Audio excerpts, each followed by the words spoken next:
शंभुनाथ दास मुख्य अग्नियोद्धा सोर fire station जे आम खबर पाइलु 5:07 खबर पाइलु जे सोर रेलवे स्टेशन रे गोटे कोयला बगेरे निया लगी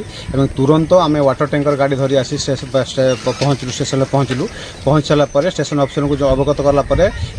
पावर कट करने अनुमति मागिलु कि पावर कट कि समय नहीं पावर कट कर सारापर आमको जनला आम एमएफपी ऑपरेशन कर काम आरंभ कलु दीर्घ समय ऑपरेशन पर जना पड़ा जे पानी रे जो टैंकर पानी रे नियाटा लिभार संभावना बहुत कम अच्छी तेणु आम संगे संगे पंप गोटे गोटे यूनिट मगेलु जो पंप सहित आसी पहुँचला पर पंप बीच करके तुरंत से कनेक्शन करके ऑपरेशन आरंभ कलु पाखापाखि 2-2.5 घंटा भितर आम ऑपरेशन आरंभ है निया बर्तमान संपूर्ण आयत है गाड़ी तार खड़गपुर अभिमुखे यात्रा कर भद्रक आड़ू खड़गपुर आड़ू जाऊला।